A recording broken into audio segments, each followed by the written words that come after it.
La gouverneure nous a donné la chance de pouvoir étudier dans cette école qui a été incendiée par la suite, mais nous sommes ravis d'être encore là.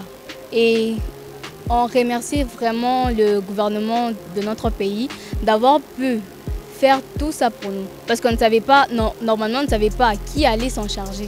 Et on se demandait tous si réellement on pouvait encore revenir dans cette école. Mais par la chance de certains, par la chance du gouvernement, nous sommes là et nous sommes encore en train d'étudier dans cette école.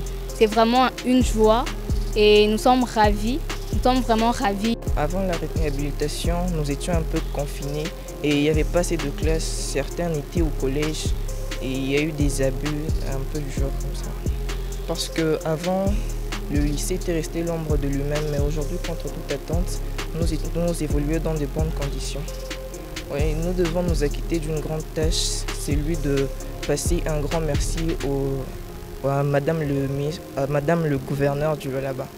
Si notre travail a consisté à réhabiliter les lycées Bouanga, nous signalons que le lycée Bouanga a été subdivisé en 3 zones concernant la réhabilitation, où nous avons réhabilité la première zone qui est la zone rouge, la zone qui avait pris feu par le passé, où nous avons réhabilité en commençant par la charpente métallique.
depuis le 24 avril 2022 qu'il y a eu incendie.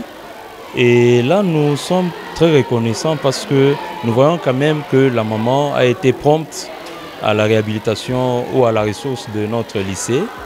Qu'à cela nous tienne, tel que vous avez visité, nous l'avons visité, les travaux évoluent très normalement. Et nous estimons que selon son souci, elle a encore beaucoup à faire au niveau du lycée et nous prions vraiment qu'elle réalise tout ce qu'elle a à pouvoir réaliser par rapport au bien de nos enfants. Mais sinon, tel que nous voyons, les travaux, nous pouvons dire que c'est déjà à terme, à part peut-être quelques retouches ça et là, c'est l'œuvre humaine. Mais nous tenons seulement à rappeler peut-être qu'il y a eu encore un autre projet, tout pour le lycée Mwanga, que cela se réalise, ça sera vraiment la fierté de la province. Je m'appelle Kalumbu Massé Lalor et je suis en 4e scientifique. Premièrement, nous sommes ravis d'avoir eu la présence de la ministre du Lualaba. Elle nous a donné la chance de pouvoir, la gouverneure nous a donné la chance de pouvoir étudier dans cette école qui a été incendiée par la suite, mais nous sommes ravis d'être encore là. Et on remercie vraiment le gouvernement de notre pays d'avoir pu faire tout ça pour nous. Parce qu'on ne savait pas, normalement on ne savait pas qui allait s'en charger. Et on se demandait tous si réellement on pouvait encore revenir dans cette école. Mais par la chance de certains, par la chance du gouvernement, nous sommes là et nous sommes encore en train d'étudier dans cette école. C'est vraiment une joie et nous sommes ravis. Nous sommes vraiment ravis d'être encore là, ici, grâce à la ministre du Lualaba et grâce à la gouverneure. Je suis en 4e social. Bon, avant la réhabilitation, nous étions un peu confinés et il n'y avait pas assez de classes. Certains étaient au collège et il y a eu des abus un peu du genre comme ça. Parce qu'avant, le lycée était resté l'ombre de lui-même, mais aujourd'hui, contre toute attente, nous évoluons dans de bonnes conditions. Oui, nous devons nous acquitter d'une grande tâche, c'est celui de passer un grand merci à Madame le gouverneur du Lualaba. Je m'appelle Monsieur Héritier Banza, je suis l'ingénieur du projet pour la réhabilitation du lycée Mwanga. Notre travail a consisté à réhabiliter le lycée Mwanga. Nous signalons que le lycée Mwanga a été subdivisé en 3 zones concernant la réhabilitation, où nous avons réhabilité la première zone qui est la zone rouge, la zone qui avait pris feu par le passé, où nous avons réhabilité en commençant par la charpente métallique. Toute la quincaillerie a été remplacée par la charpente métallique. Avant c'était une charpente en bois. Alors nous avons remplacé la charpente en bois par cette nouvelle charpente qui est métallique. Quel que soit le panneau, le contreventement a été remplacé. Tous les encadrements de portes, de fenêtres étaient en bois, a été remplacé par les encadrements métalliques. Nous avons refait toute l'installation électrique, la plomberie, quelles que soient les addictions en eau, les évacuations, les appareillages dans les sanitaires ont été refaits. La peinture de préparation de surface sur le mur intérieur, extérieur, tout a été refait. Le lycée Mwanga compte 17 salles. Les 17 salles, ce sont les salles que nous avions réhabilitées. Donc au rez-de-chaussée à l'étage, ça fait 17 salles de classe. La réhabilitation apporte une valeur ajoutée où nous avons ajouté un escalier de secours qui n'existait pas dans le passé, où nous avions ajouté. Les appareillages dans les sanitaires, nous avions ajouté. Donc nous avons ajouté beaucoup de choses à la réfection de l'école Mwanga.